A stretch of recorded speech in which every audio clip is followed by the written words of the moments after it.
donne l'occasion.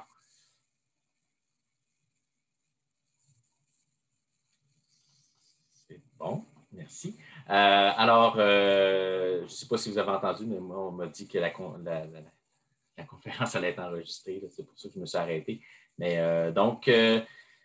bref, tout ça pour dire que c'est toujours une occasion intéressante de s'adresser aux gens pour mieux leur expliquer c'est quoi le BAP, qu'est-ce que ça fait et qu'est-ce que ça ne fait pas. Puis, dans le cas particulier d'aujourd'hui, ben, ça rajoute toujours une motivation pour moi parce que ça me permet aussi, on m'a offert la possibilité d'élargir un peu les propos pour parler un peu de mon implication en environnement, parce que c'est dans le thème aussi, évidemment, de votre semaine de l'environnement que de discuter des problématiques qui touchent contemporaines, qui touchent les enjeux environnementaux, l'implication citoyenne, l'éco-anxiété. Donc, des thèmes que, évidemment, qui me préoccupent, me touchent depuis le début de ma carrière. Bref, ça rajoute un peu à ça, puis vous allez voir que j'ai teinté ma conférence de ces sujets-là aussi. Donc, allons-y tout de suite. On a parlé de mon CV. Puis, je vais commencer par ça, faire peut-être un peu un profil pour me décrire un peu mieux. Puis, à travers ça aussi, vous allez voir justement différentes formes que peut prendre l'implication dans le domaine de l'environnement. Je vais y revenir à la fin, mais déjà dans l'introduction, ça permet un peu de montrer la diversité des actions qu'on peut faire dans le domaine de la protection de l'environnement. Donc, comme on l'a dit, j'ai été tout de suite à la sortie de mon parcours universitaire, j'ai commencé à œuvrer dans le mouvement associatif en environnement, donc dans des organisations. Donc, mon travail, c'était de diriger des organisations, le regroupement des conseils régionaux de l'environnement en particulier, mais aussi d'autres organisations que vous voyez à l'écran, dont l'Agence d'efficacité énergétique, où j'ai été administrateur en compagnie de Mme Giguère, qui est ici ce soir parmi nous.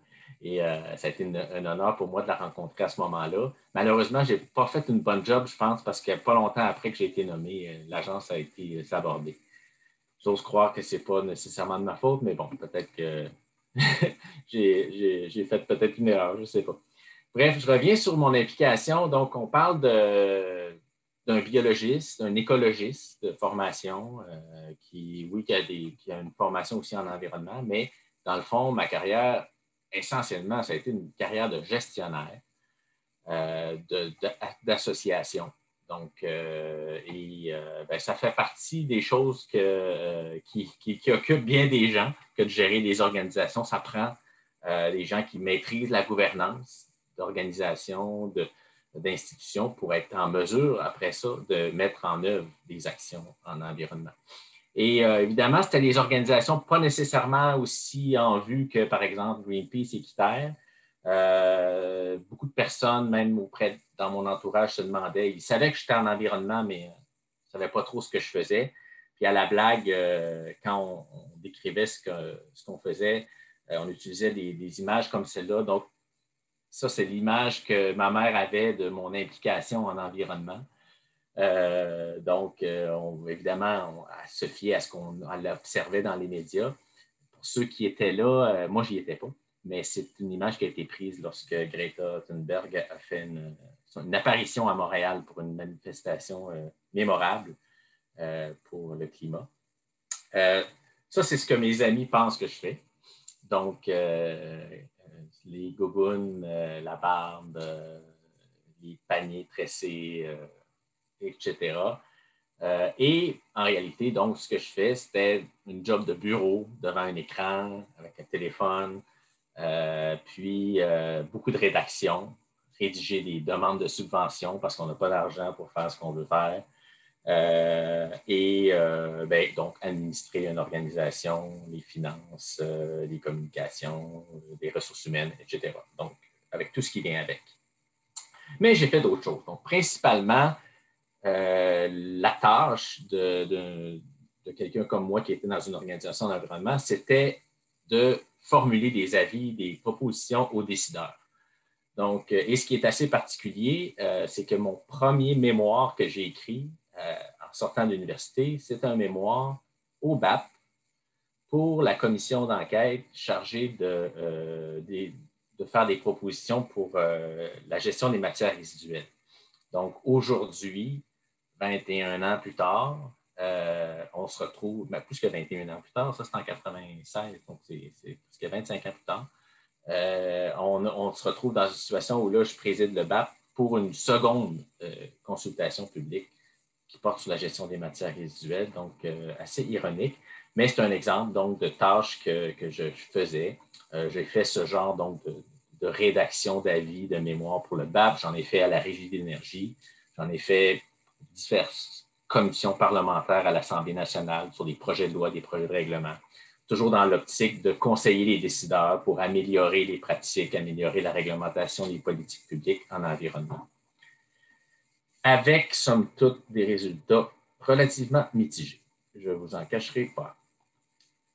Autre chose que j'ai fait, on en a parlé tantôt aussi dans la présentation, c'est de trouver des façons d'améliorer le niveau de compréhension et d'information des gens sur les enjeux environnementaux. C'est comme ça qu'est né Gaia Presse au tournant des années 2000. Il faut se rappeler, pour ceux qui étaient là, que contrairement à aujourd'hui où il y a plusieurs articles sur l'environnement dans les médias, à ce moment-là, c'était désertique, pour ne pas dire famélique, comme contenu environnemental dans les médias de masse. Il y avait le Devoir avec Louis-Gilles Francoeur qui faisait des articles presque quotidiennement, mais c'était à peu près tout. Donc, il y avait un grand déficit d'information sur les enjeux environnementaux et c'est de là qu'est venue l'idée de créer une plateforme, l'intention même à cette époque-là, c'était de faire une agence de presse en environnement. Plus tard, avec un ami, j'ai été co-éditeur du média 1.5 sur l'action sur les changements climatiques qui aujourd'hui va très bien, se développe et qui d'ailleurs vient faire une alliance avec Gaia Presse, dont vous entendrez parler prochainement. Autre chose, toujours dans l'optique d'améliorer le niveau de compréhension, d'information sur les enjeux, on a exploré l'utilisation de l'axe de la culture, entre autres, qui est quand même un vecteur important pour aller, en travaillant sur les émotions, améliorer le niveau de compréhension. On a créé, entre autres, une pièce de théâtre sur le développement durable. On a fait appel pendant une soirée sur la réduction de la dépendance au pétrole à la Ligue nationale d'improvisation. C'était vraiment intéressant pour aborder des sujets justement comme ça, par l'improvisation, l'humour et le jeu. Et aussi même, on a créé un jeu en ligne qui amenait les gens à s'informer pour pouvoir gagner des prix et finalement faire dépolluer leur ville.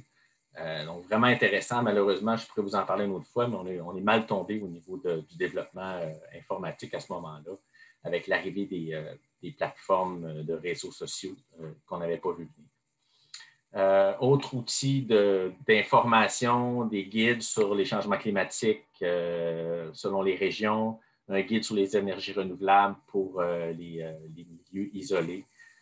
Donc, ce genre d'outils-là, pour essayer de rehausser le niveau de compréhension et d'amener les gens à passer à l'action.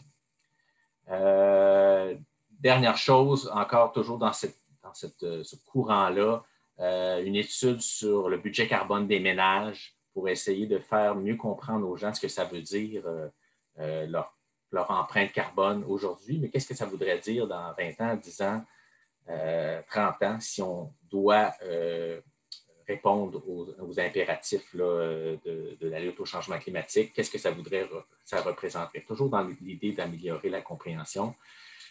Aussi, des démarches pour essayer de vaincre les freins qui nous empêchent de réaliser nos intentions en matière de réduction d'émissions de gaz à effet de serre, dont la dépendance à l'auto-solo.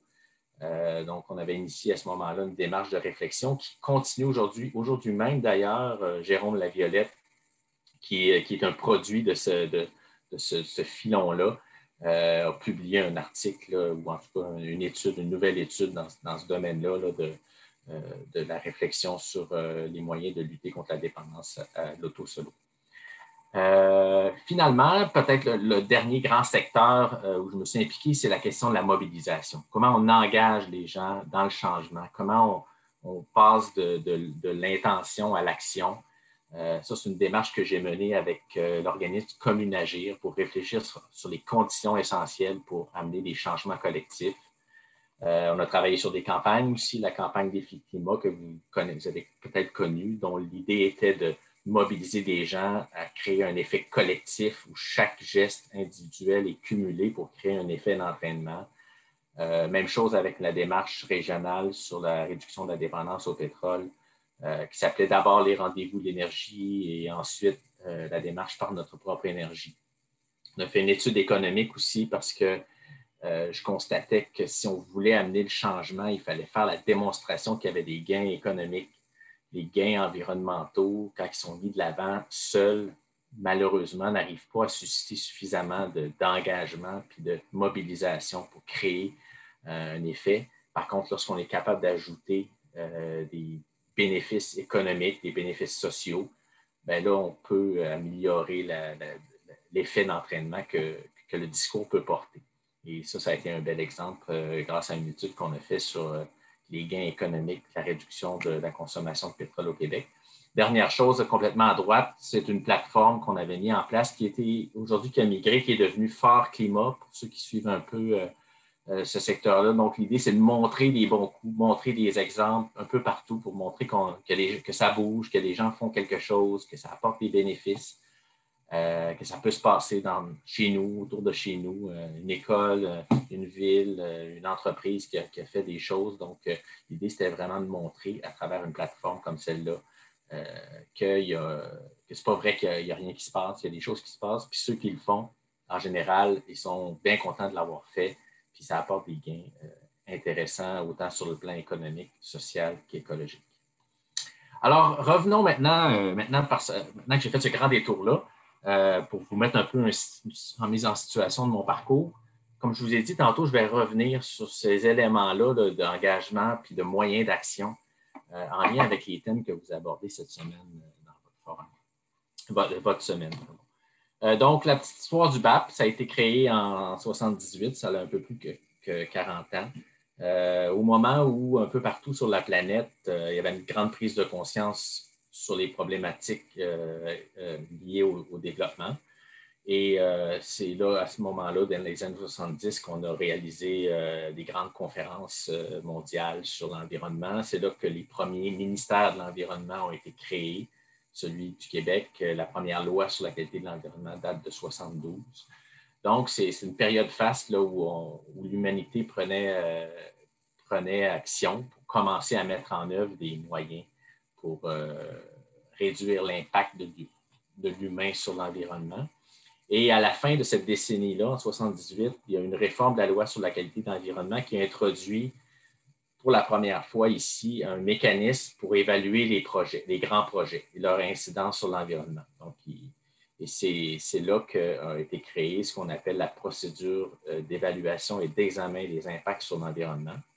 Et là, j'ai mis une citation du premier président du BAP qui disait « Pour agir, il faut savoir ». Donc, si on veut poser les bons gestes, prendre les bonnes décisions, il faut s'informer, il faut aller valider quels sont les impacts, les incidences des projets. Donc, de là est née la logique des études d'impact. On va analyser en amont quels seraient les impacts de telle décision, puis ensuite, on va pouvoir prendre des décisions réfléchies si oui ou non on accepte ce projet-là ou non. Puis si on l'accepte, bien, comment on peut aménager la manière dont il va se déployer pour réduire les impacts ou les compenser, ce genre de choses-là. Mais ici au Québec, ce qui est particulier, c'est que dès ce moment-là, on a eu des gens extrêmement brillants, allumés et visionnaires qui ont dit, si on veut bien faire les choses, nous, ici au Québec, on va s'assurer qu'il y a un espace pour la participation publique dans ce processus-là. Et on veut s'assurer que les gens ont accès à l'information, puis aussi la capacité de pouvoir s'exprimer. Et là, c'est la citation de Jean Rostand que j'avais en titre de ma conférence. L'obligation de subir nous donne le droit de savoir. Donc, c'est la logique que les gens qui, dans leur milieu, vont devoir subir de façon particulière les impacts d'un projet, d'un changement dans leur milieu, bien, ont droit à avoir l'information, pouvoir s'exprimer sur le sujet. Et évidemment, cette contribution-là va améliorer la prise de décision par les autorités.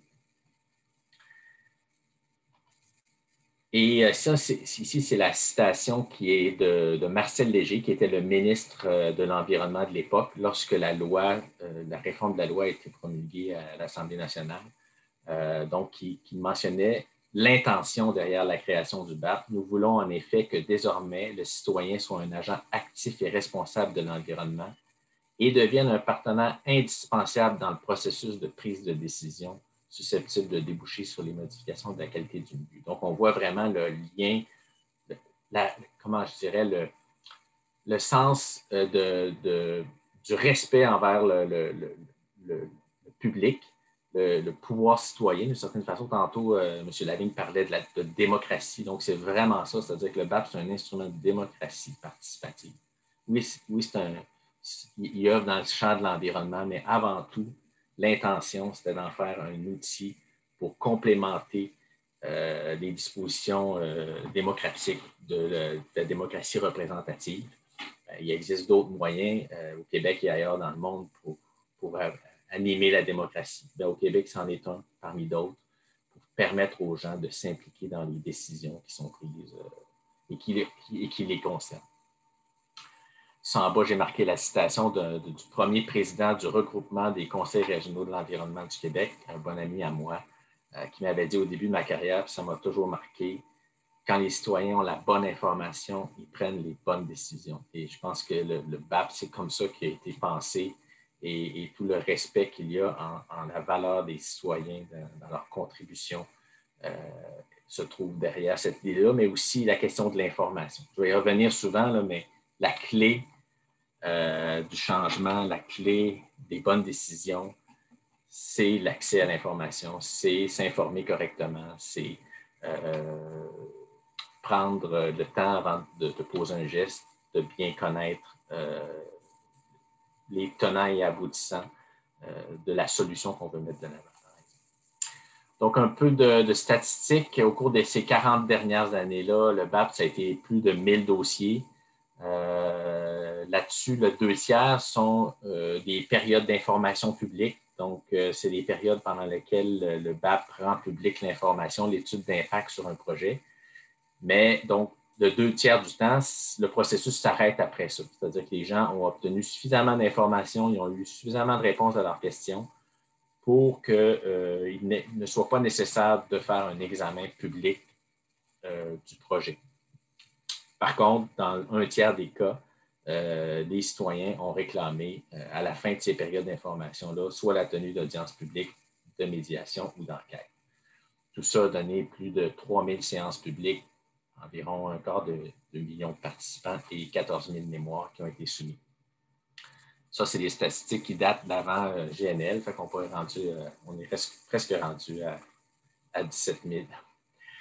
La mission. Donc, la mission du BAP, c'est 4 grands thèmes, 4 grandes, je dirais, moi je représente ça par des colonnes qui soutiennent l'institution.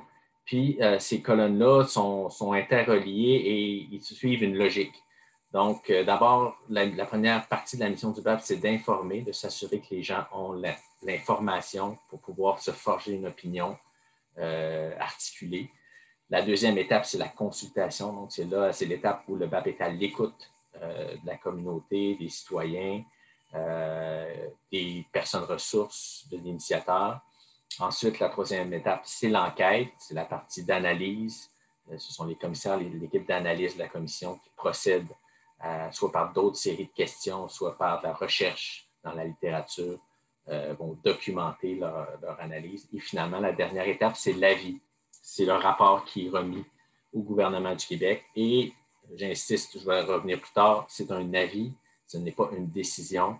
Malheureusement, il y a de la confusion quand je vous disais tout à l'heure que c'est important qu'on parle mieux et qu'on explique mieux le rôle du BAP. Le BAP est aviseur, donc ce n'est pas dans son rôle de prendre des décisions. Lui est là pour conseiller d'abord le ministre de l'Environnement qui, lui, à son tour, va faire des recommandations au Conseil des ministres.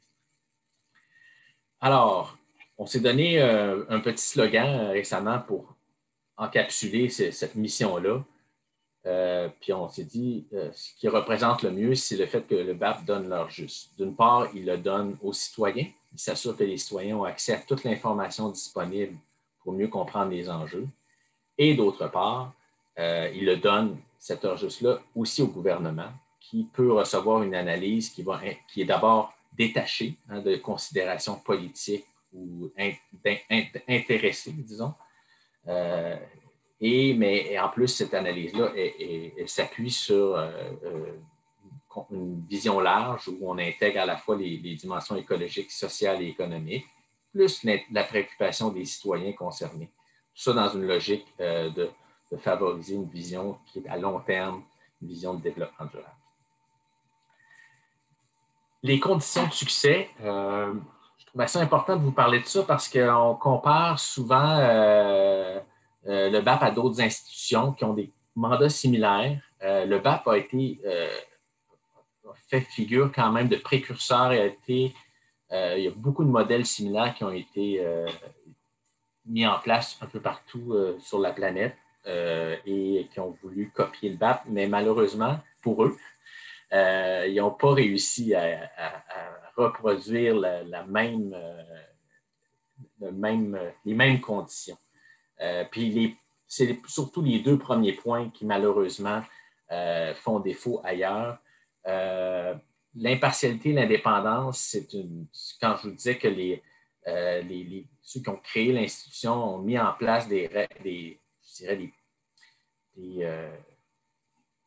fondements relativement puissants, bien, ont enchâssé tout ça dans la loi. Donc, je vous l'ai dit, ça s'est fait au moment où il y a une réforme de la loi sur la qualité de l'environnement, et donc la création du BAP a été intégrée dans cette réforme-là, a été intégrée dans la loi, et les projets qui sont soumis au BAP découlent de la loi aussi. Je vais vous en parler tout de suite après, ce qui fait que ça enlève toute forme de discrétion politique par rapport aux choix qui sont faits pour ce qui est de confier des mandats à l'institution. Donc, il y a une préservation qui est donnée en soi sur le type de mandat, sur la manière qui se déroule, parce que c'est enchâssé dans la loi et c'est donc exempt d'ingérence politique. De la même manière, bien évidemment, il y a un code de déontologie pour les membres, les commissaires du bureau, qui fait en sorte d'assurer leur impartialité. Et le respect de ce code-là garantit aussi cette forme d'indépendance. Le deuxième point est aussi très important, il est lié au pouvoir d'enquête et à l'immunité qui est donnée au commissaire, encore une fois par la loi. Et ça fait en sorte de permettre à ce que toute l'information disponible et utile puisse être rendue publique. Donc, pour éviter qu'un initiateur de projet ou des personnes ressources soulèvent des enjeux, par exemple, de confidentialité à outrance ou le fait qu'ils ne souhaitent pas rendre public tel ou tel document, ce qui priverait le public d'informations utiles pour se forger une opinion éclairée. Bien, on est prémuni contre ça grâce à ce pouvoir d'enquête et d'immunité. Les trois autres conditions du succès sont plus liées aux choix qui ont été faits pour s'assurer que le déroulement des travaux se fasse de la bonne manière. Donc, j'en ai parlé tantôt, pour moi, c'est fondamental, ce l'était au départ. On veut d'abord que les gens s'informent avant de les consulter. Donc, si on est dans une société d'opinion instantanée, de croyance, pour mettre un frein à ça, donc en fait, l'idée, c'est qu'on ne veut pas des votes, on ne veut pas ce que les gens aiment ou n'aiment pas. On veut que les gens d'abord s'informent, comprennent et de là puissent faire des propositions, des avis qui vont être utiles et qui vont s'appuyer sur des faits. Donc ça, c'est un fondement très, très important. Le quatrième aussi, la question du respect de la reconnaissance. On voit une image d'une salle d'audience, même dans les cas les plus animés, polarisés, où il y a beaucoup d'animosité dans la communauté. Une fois qu'on est dans la salle d'audience, le décorum qui est mis en place fait en sorte que les gens se sentent en confiance de pouvoir s'exprimer, qu'ils ne vont pas se faire intimider. Il n'y a pas de débat contradictoire dans nos salles. Donc, tout ce décorum-là fait en sorte qu'on crée un climat qui est simple et qui permet de quand même faire évoluer les discussions en tout respect. Puis l'autre élément, c'est la reconnaissance. Pour ceux qui connaissent un peu les principes de la participation publique, si on veut que les gens s'intéressent et participent, il faut faire en sorte qu'il y ait une reconnaissance de la contribution, que les gens se sentent que ça amène une contribution, ce qui amène. Et nous, une des manières qu'on le fait, on en a plusieurs, mais une manière qu'on fait, c'est dans chacun des rapports, il y a un chapitre qui traite spécifiquement de ce que les gens ont amené comme contribution. Donc, on va retrouver là tous les éléments que les gens ont apportés. Et en général, on se fait le devoir, ça ne va pas être possible dans GNL, mais que chacun s'y retrouve au moins à un endroit. Donc, chaque contribution, chaque personne va retrouver au moins un sujet qu'elle a amené dans son mémoire dans ce chapitre-là. Finalement, un des aspects fondamentaux, c'est aussi la question de l'analyse scientifique et rigoureuse. On a une démarche systématique d'analyse à la commission au BAP qui fait en sorte qu'on suit cette logique-là. Chaque position de la commission est appuyée par soit des faits, soit des éléments scientifiques, soit un rapport. Et si ce n'est pas possible d'appuyer, bien, la commission va le mentionner, va soit ne pas prendre position sur un enjeu, faute de fondement, ou va nuancer sa position en conséquence. Donc, voilà pour les conditions de succès. Cette image-là, évidemment, je ne passerai pas tout en détail, c'est assez complexe, mais c'est pour vous montrer le cadre réglementaire dans lequel on doit, je vous parlais que c'était enchâssé dans la loi et que c'est une forme de protection pour l'indépendance du pape. Il y a évidemment, en orange, ce que vous voyez, c'est la loi sur la qualité de l'environnement. 95% des mandats sont issus de la loi sur la qualité de l'environnement et en particulier de ce qu'on voit à gauche, là, article 31.1. Donc, ce sont les projets. Donc, c'est des projets, je vais vous donner des exemples après, mais c'est là qu'on retrouve la majorité des mandats qui sont confiés au BAP en vertu de projets qui sont décrits dans une annexe de la loi, selon des seuils, selon des catégories. Il arrive, comme on a en ce moment, on y reviendra plus tard, que le ministre nous confie des mandats qu'on dit génériques sur des grandes questions environnementales. Ça, c'est ce qu'on retrouve toujours en orange là, dans la bulle, qui est l'article 6.3. Donc, c'est un article qui permet au ministre de confier des mandats au BAP, non pas sur des projets, mais sur des grandes questions. Souvent, c'est des questions qui sont soit sensibles, soit nouvelles, soit qui concernent un grand pan de la population et qui souvent vont nécessiter une réflexion en vue d'une nouvelle politique publique. Donc, je vous donnerai des exemples de cas qu'il y a eu au fil du temps, en plus des matières résiduelles dont j'ai déjà parlé. En bleu, c'est une nouvelle loi qui a été adoptée juste avant Noël et qui concerne l'accélération de certains projets d'infrastructure. Donc, c'est une loi qui a été adoptée pour la relance post-pandémie. Et cette loi-là va faire en sorte que certains projets qui sont concernés il y a certaines adaptations par rapport au rôle du BAP. Je vous en parlerai tantôt parce qu'il y en a, je pense, 4 des projets qui concernent votre région. Donc, j'y reviendrai. Finalement, en jaune, on a la loi sur la conservation du patrimoine naturel. Donc, c'est les aires protégées. Donc, ça arrive que le ministre nous donne au BAP le mandat de tenir des audiences publiques pour confirmer, donner le statut permanent à des réserves d'aires protégées. Puis, pour la loi sur les parcs, c'est tout récent. C'est une nouvelle modification qui a été faite qui va permettre de la même manière au ministre, dans ce cas-là, c'est le ministre de la Faune, Forêt et Parcs, qui va pouvoir confier au BAP des mandats de tenir des audiences publiques dans le cas de soit la création d'un nouveau parc, soit des changements aux limites du parc. On devrait d'ailleurs avoir un mandat dès cette année, vers la fin de l'année, pour ceux qui se rappellent de la saga du Mont Offord. Elle n'est pas terminée. Il reste justement à confirmer dans la loi les nouvelles limites du parc qui ont été agrandies. Donc, ça devrait se faire cette année. J'ai mis en gris en haut les lois cadres qui donc enchâssent nos travaux, donc la loi sur le développement durable et la loi sur les commissions d'enquête. Donc, c'est des exemples de projets qui sont soumis au BAP. Il y en a eu des rapports, je vous disais 95% des rapports, je pense qu'on est rendu à 360 rapports. Donc, à peu près 340 de ces rapports-là concernent ce type de projet-là. Des routes, des ponts, des centrales hydroélectriques, des lignes de transmission, éoliennes, gazoducs, oléoducs, des sites de gestion des matières résiduelles. Il y en a dans votre région qui ont d'ailleurs eu des audiences pour des augmentations de capacité récemment. Barrages, digues, des projets industriels, GNL c'est un bon exemple, et des projets de dragage, creusage dans un cours d'eau.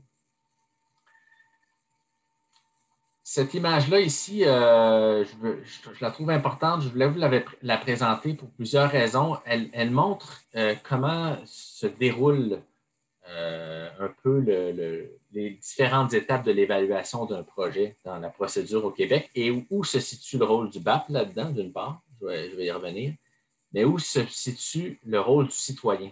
C'est important, je pense que je voulais prendre l'occasion ce soir de vous témoigner des endroits où vous pouvez jouer un rôle dans cette procédure-là. Donc, ce qu'on voit ici, c'est l'étape du cheminement des projets avec les différents joueurs. Donc, on a l'initiateur de projet, c'est lui qui déclenche la procédure en déposant un avis de projet au ministre de l'Environnement. Donc, et une fois que c'est fait, le ministre va émettre une directive et cette directive-là va déterminer, va dire à l'initiateur que doit contenir l'étude d'impact du projet. Donc, il y a des directives différentes selon le type de projet. Est-ce que c'est un projet minier, un projet de centrale hydroélectrique, un projet de route? Ces directives-là sont différentes et ils les adaptent encore plus spécifiquement au projet comme tel, donc ils sont vraiment très spécifiques. Et on voit, au fil du parcours, que les responsabilités changent. On voit apparaître des endroits où le citoyen intervient. Le gouvernement, à la toute fin, c'est lui qui fait les recommandations pour la décision. Puis on voit le BAP. Donc, le BAP, c'est uniquement la partie que j'ai encerclée en rouge, qui dure toujours un maximum de 4 mois. J'utilise souvent cette présentation-là pour, lorsqu'entre autres, je parle des initiateurs de projets qui trouvent que le BAP, c'est long, que c'est compliqué. Souvent, je leur explique la différence entre le BAP et l'évaluation environnementale qui concerne toute la procédure et qui, elle, relève du ministère de l'Environnement.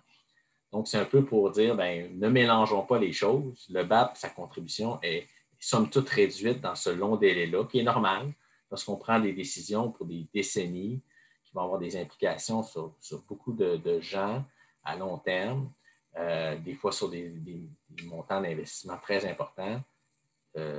Oui, ça peut paraître long, mais pour prendre des bonnes décisions, pour éviter des erreurs, des fois, c'est du temps très bien investi. Donc, mais comme je vous le disais, ce que je voulais surtout insister avec vous, il y a 5 endroits dans toute cette procédure-là où le citoyen a un rôle particulier, variable, pas toujours de même niveau, mais où il y a quand même un espace où le citoyen peut jouer un rôle. En A, c'est tout nouveau. Il y a eu une réforme récente de la loi sur la qualité de l'environnement et cette opportunité-là n'existait pas, mais maintenant, les citoyens ont l'occasion, dès le moment où la directive du ministère est émise pour l'initiateur, ils peuvent déjà suggérer des éléments qu'ils voudraient sur lesquels l'initiateur se penche en particulier. Donc, c'est une période de 30 jours où les citoyens peuvent communiquer des enjeux. Ça, c'est une consultation qui est menée par le ministère de l'Environnement, mais c'est une première occasion. La deuxième est assez importante, puis souvent oubliée, c'est que pendant que l'initiateur fait son étude d'impact, en général, il est très fortement incité à tenir des audiences publiques, de la consultation publique. Certains déplorent souvent que ce n'est pas toujours optimal comme approche de participation. Certains vont dire « c'était plus une séance d'information ». Bref, il y a quand même un rehaussement du niveau de ces consultations-là. Il y a une expertise qui se développe et c'est quand même une belle occasion pour les citoyens d'aller s'impliquer dans le projet en amont, avant qu'il soit trop tard, comme on dit. C'est-à-dire que c'est le bon moment pour amener des éléments de préoccupation qui peuvent avoir une influence sur l'issue que va prendre le projet. La troisième étape, ça c'est assez unique, c'est la partie demande d'audience publique. Donc, c'est lorsque l'étude d'impact est complétée puis que le BAP tient une période d'information publique, c'est là que les citoyens ont l'opportunité de déclencher le reste du processus. Si personne ne fait de demande d'audience publique, le processus va s'arrêter là. Il n'y aura pas de rôle pour le BAP. Mais il suffit une seule personne, c'est assez unique, là, un seul citoyen écrit une lettre au ministre pour lui signifier que pour lui, en mettant quelques motifs valables, juge que le BAP devait tenir une enquête, c'est suffisant pour déclencher le processus. Donc, c'est quand même, quand on parle de pouvoir citoyen, là, c'est assez unique. Évidemment, en D, c'est la partie d'audience publique, c'est l'endroit où là, c'est ce qu'on connaît le mieux, là, la participation citoyenne, s'informer, faire des recommandations à travers un mémoire. Et la partie E, bien, vous savez, et on le voit justement avec GNL en ce moment, que rien n'est fini une fois que le rapport du BAP est déposé rarement. Il reste des occasions de continuer à utiliser les outils que notre système démocratique permet, la liberté d'expression. Bref, on peut continuer à tenter d'influencer la prise de décision gouvernementale.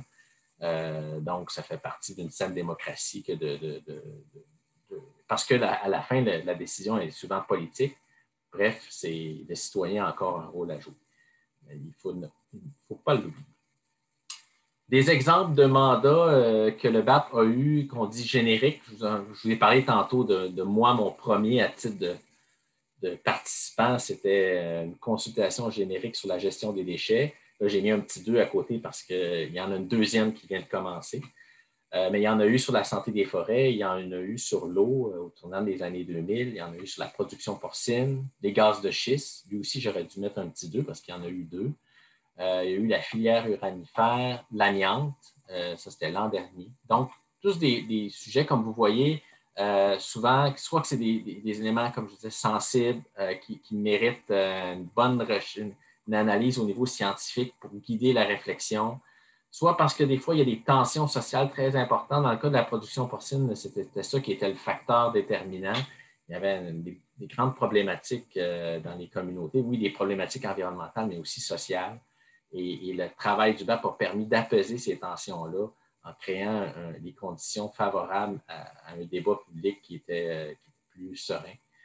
Donc, c'est des exemples de mandats qu'on dit génériques qui sont faits par le BAP. Autre petite image ici que je voulais vous présenter pour vous montrer c'est quoi le rôle des personnes lorsqu'on est devant une séance du BAP, une séance publique. Il y a comme 4 pôles importants dans la salle. D'abord, il y a évidemment la commission. On voit en général 1 commissaire, 2 commissaires, 3 commissaires, dépendamment de la taille du mandat. Ils sont à l'avant. Eux, leur rôle, c'est vraiment d'animer les séances, de poser des questions, en fait, de recevoir les questions des citoyens, mais ensuite de les retourner aux bonnes personnes. Est-ce que la question s'adresse à l'initiateur du projet? Est-ce qu'elle s'adresse aux personnes ressources? Eux-mêmes ont des questions. Avec les analystes, ils ont préparé une série de questions. Donc, ils peuvent soit compléter les questions des citoyens, soit aller chercher un élément d'information de plus. Évidemment, à la fin, c'est eux qui remettent l'avis au ministre et c'est eux qui s'occupent d'administrer les travaux.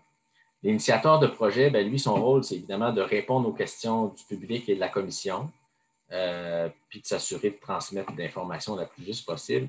Je me permets une petite aparté ici parce qu'on l'a vu dans GNL, les citoyens confondent une commission du BAP avec un tribunal.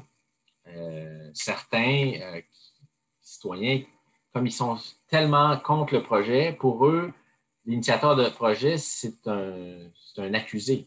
Et donc, là, ils s'attendaient à ce que la commission soit en mode faire la démonstration qu'il a tort ou faire la démonstration qu'il est coupable de quelque chose.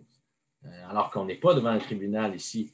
contraire, l'initiateur, c'est lui qui déclenche tout le processus, c'est lui qui a monté un projet, il vient le défendre, c'est sa responsabilité et c'est normal qu'on lui pose les questions et que c'est lui qui répond. C'est son projet. Bref, il faut quand même faire cette nuance-là importante parce que c'est le cadre dans lequel on exerce. Là. On n'est pas devant un tribunal, on n'est pas là pour faire des contre-expertises non plus sur le champ.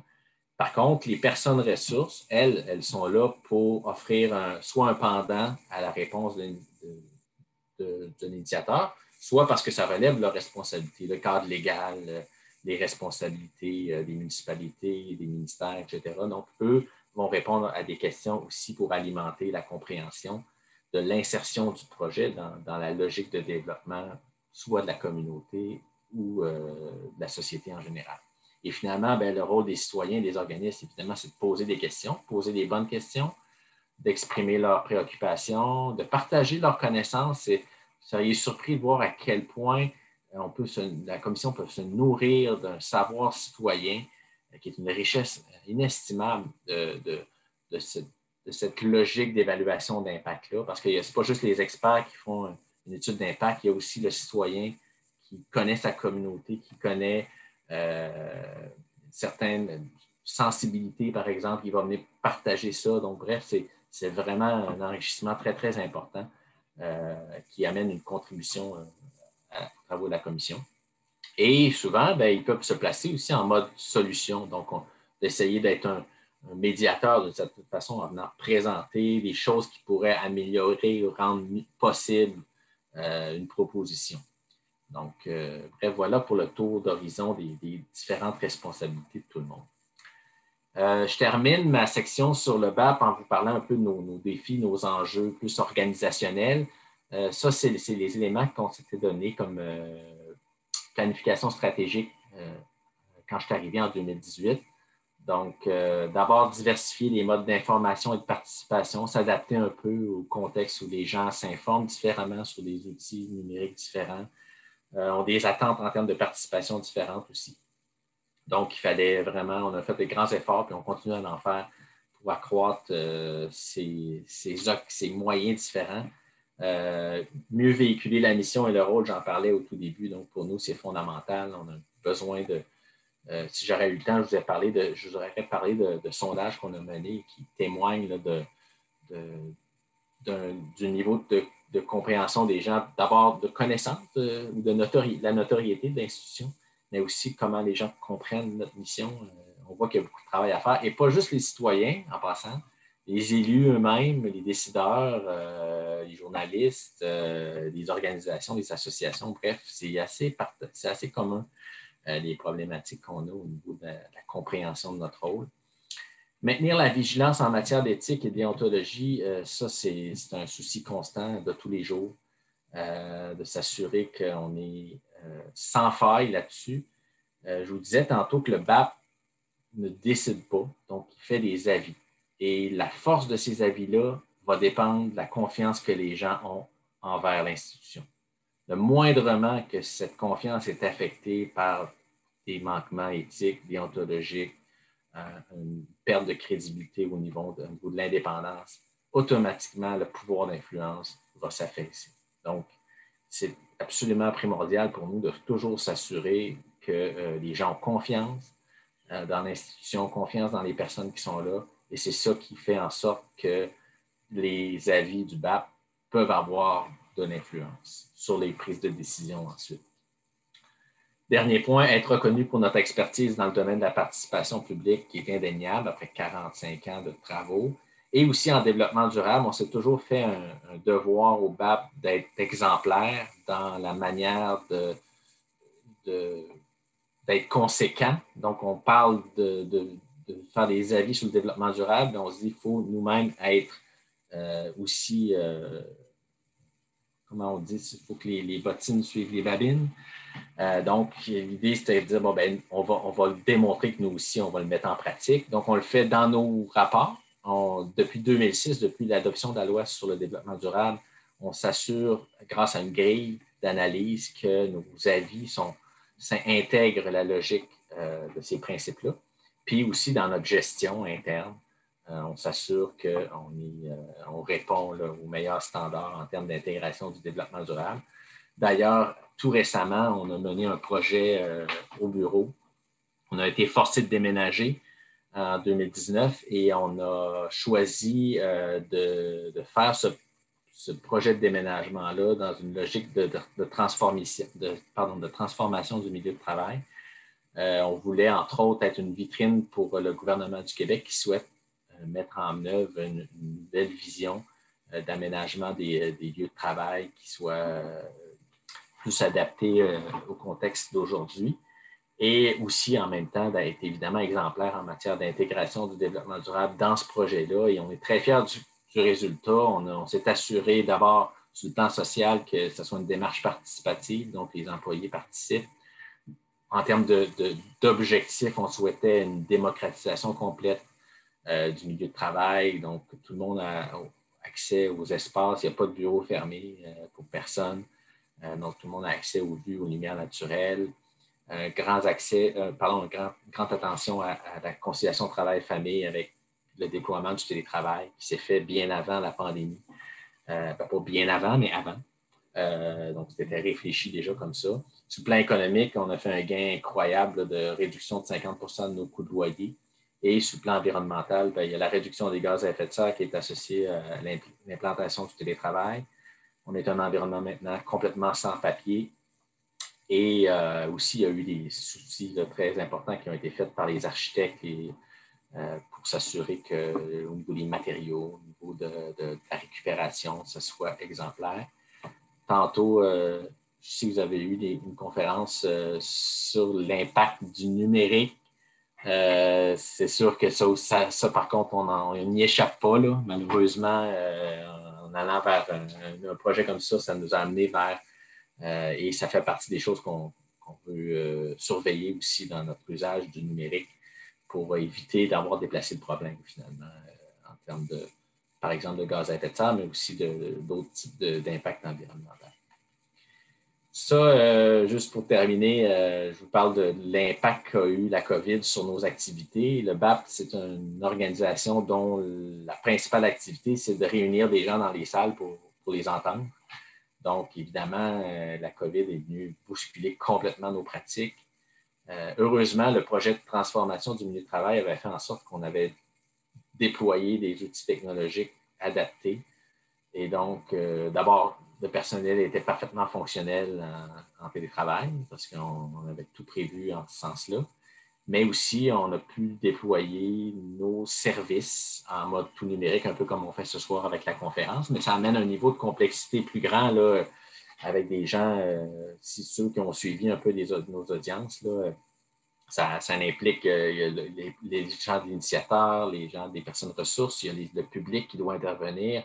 On ne contrôle pas toujours les accès là, au niveau de la connexion, tout ça. Donc, beaucoup de défis techniques, mais on est très fiers là, finalement d'avoir réussi à déployer ça. Puis ça fait 1 an, puis on est très content malgré tout du résultat. C'est pas optimal. On a très hâte de retourner en salle quand ça va être possible parce qu'il y a des manquements qui ne sont pas là, le fait de ne pas être dans la communauté d'accueil, mais quand même, on est assez content du résultat. Nos principaux défis, tantôt je vous parlais de la planification stratégique 18-21. Là, on est en train de préparer 21-24. On a des défis au niveau de la, je dirais, socio-économique, où là, on constate là, une polarisation croissante, une crise de confiance dans les institutions. Le BAP est une institution. On a beau, comme je vous disais, avoir un niveau de confiance élevé, reste que d'abord, comme je vous disais, c'est fragile, c'est sensible, ce niveau de confiance-là, et en plus, bien, on fait partie des institutions, des gouvernements, et donc, il y a un cynisme, il y a toutes sortes de choses là, qui viennent un peu nuire à la perception que les gens ont et la confiance qu'ils ont en ce qu'on peut amener de positif à la société. Un grand défi, c'est de soutenir la participation, donc aider les gens à comprendre nos mécanismes, les accompagner sur comment poser des questions, comment rédiger un mémoire, comment intervenir de manière utile pour que ça fasse la différence. Donc, ça, c'est quelque chose qu'on veut travailler fort. Puis évidemment, encourager la diversité. On a un enjeu de représentativité dans nos participations.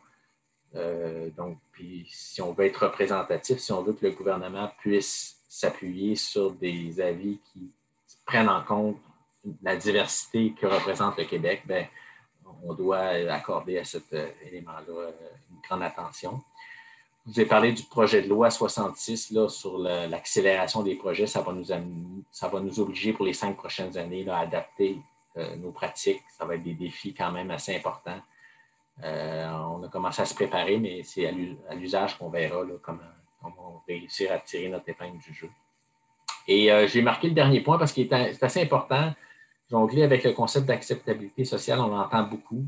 Tout le monde a une idée de ce que c'est, mais personne n'est capable de le définir clairement, même s'il y a de la recherche, il y a de la science qui se fait, là, mais je parle dans l'opinion publique, puis même auprès des décideurs. Et nous, on nous demande de jouer un rôle là-dedans, puis c'est pas une science exacte, et donc ça nous place dans des situations un peu embarrassantes. Donc, on pourra en reparler si vous le souhaitez, mais c'est quand même un défi important. Je vous disais que je vous parlerai un peu des projets que le BAP a menés, mène et mènera sur votre territoire, sur le territoire de la région Lanaudière. Donc, on voit depuis 2010 un certain nombre de projets qui ont eu lieu chez vous. Donc, il y a eu le projet de train de l'Est, il y a la fameuse ligne Chamouchouane-Bout de l'Île. Un projet de construction d'échangeurs qui finalement a mené à une médiation. Il n'y en a pas eu beaucoup récemment, donc je tenais à la mentionner.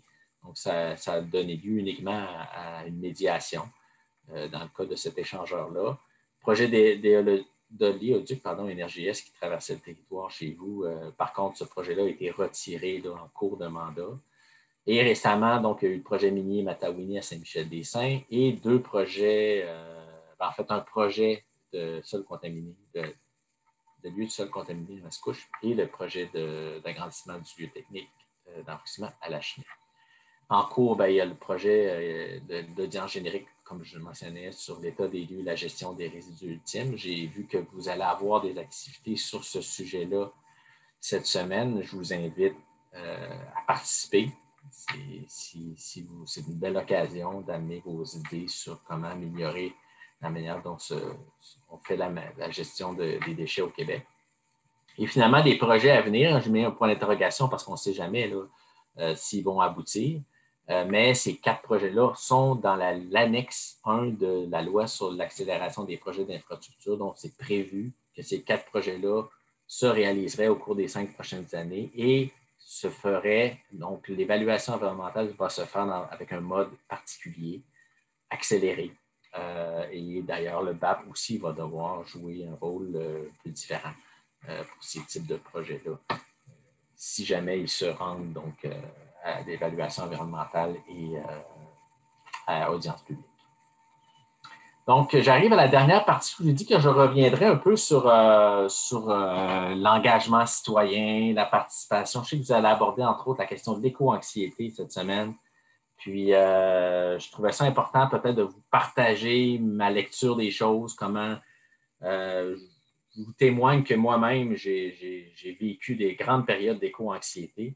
Pour ceux qui lisent un peu sur le sujet, vous voyez qu'en général, les gens qui sont très impliqués en environnement ont tendance à être les premières victimes là, parce qu'on est aux premières loges de l'information, on voit arriver l'information, on subit rapidement les frustrations liées au manque d'action, au manque de réalisation des intentions, les échecs, les retours en arrière. Bref, disons qu'on est un peu vulnérable. Mais on peut passer à travers. Et c'est un peu quelques petits messages que je voulais vous transmettre en lien à ça aujourd'hui. Donc, c'est une image que vous avez tous déjà vue de l'autruche qui se cache et qui s'imagine que tout va bien, alors que la réalité n'est pas celle-là. Et moi, j'aime mettre en parallèle l'idée de cette image-là qui vient de mon premier livre d'écologie que j'avais à l'université, livre de François Ramade, qui montre qu'est-ce qui se passe dans le sol si on regarderait comme l'autruche. et on verrait toute la dynamique d'un écosystème hyper riche, complexe, beaucoup de connaissances qui est accumulée au niveau de cette compréhension-là, et surtout le cycle ici de l'énergie qui est lié aux végétaux qui sont capables de capter l'énergie solaire pour produire de la matière organique et dont nous dépendons. Donc, des fois, l'humain se pense au-dessus de tout, dominant, capable de tout régler, mais n'a jamais été capable de reproduire cette formidable machine à produire de la matière organique que constituent les végétaux grâce à toute la dynamique des sols.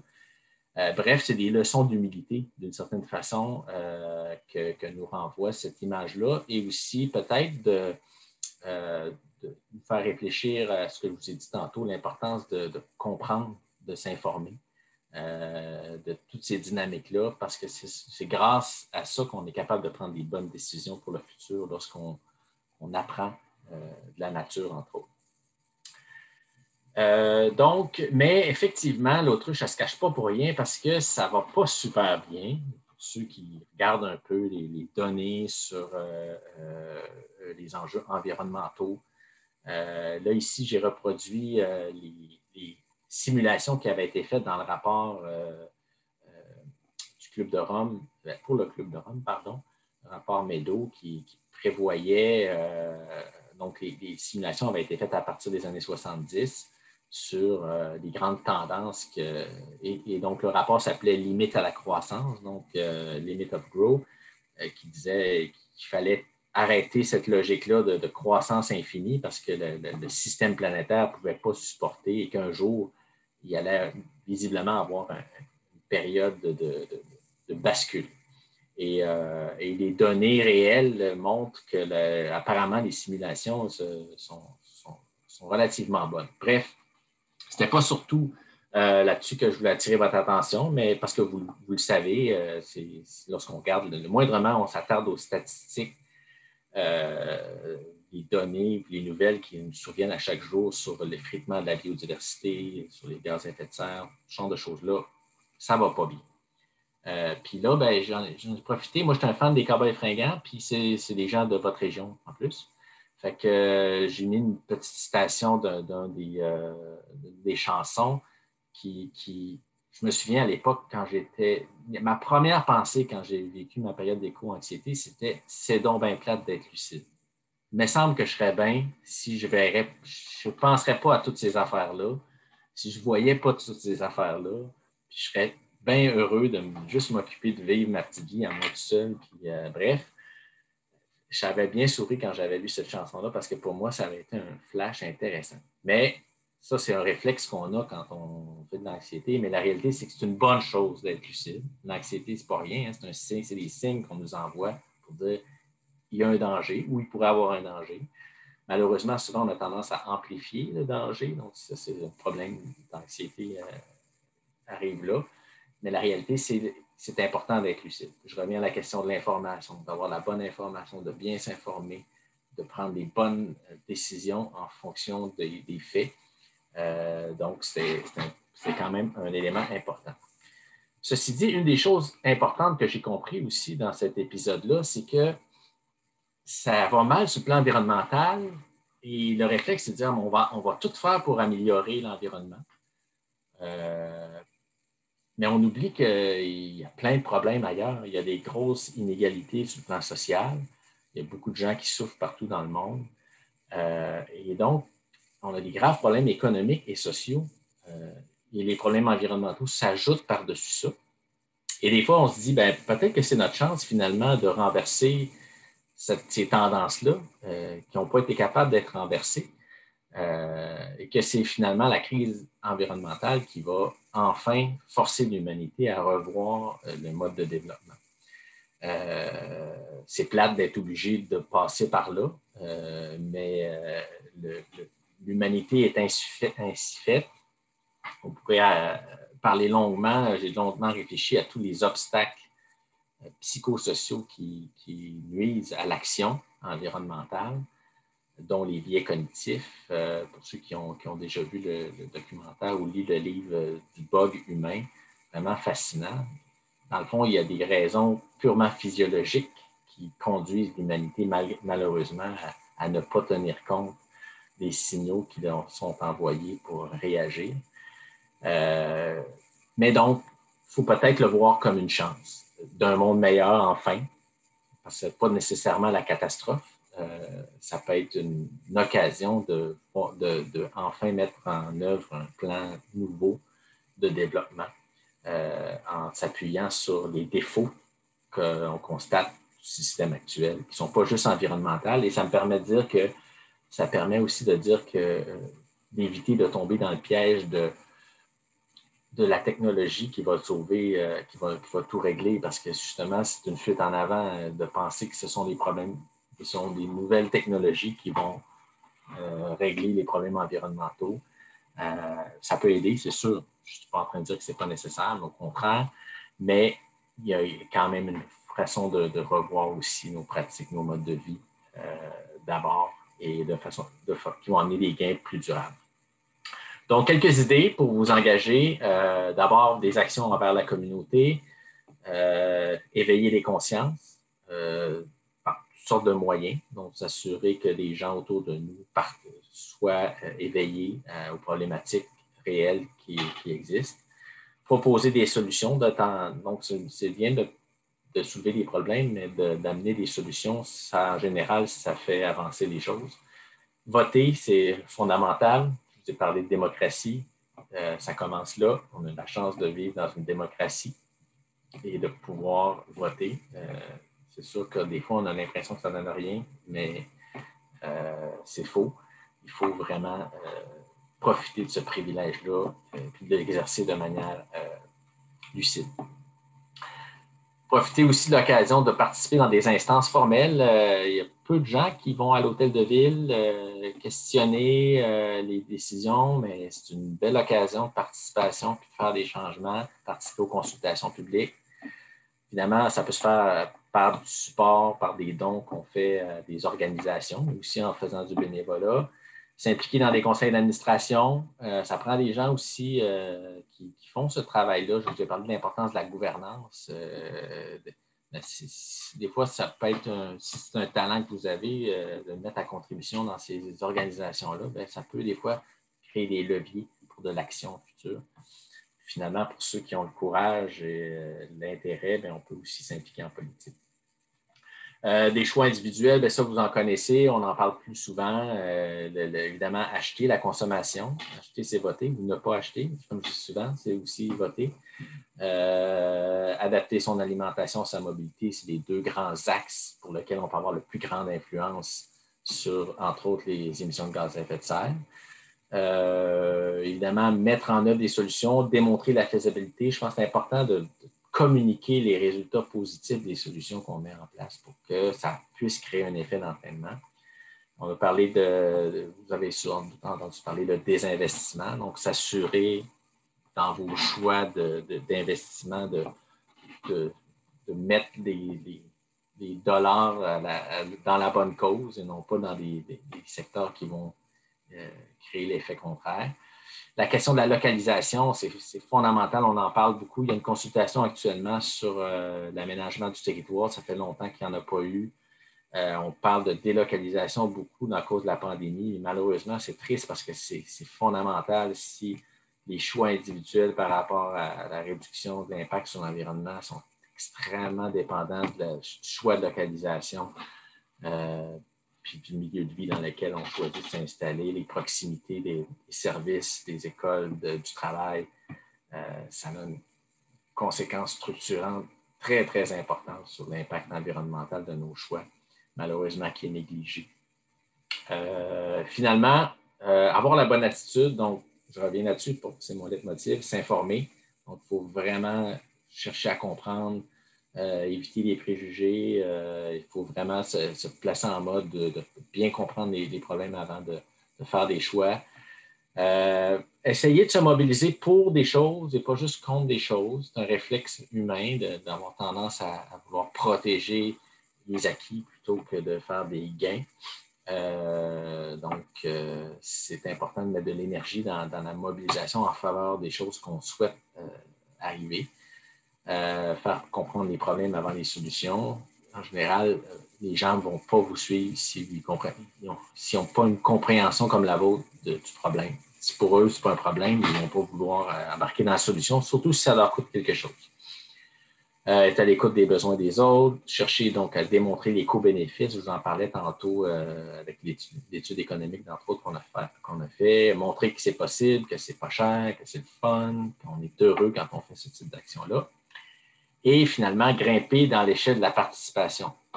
C'est une chose, participer, signer une pétition en ligne, envoyer 20 $ à Oxfam, comme encore une fois la chanson des Cowboys.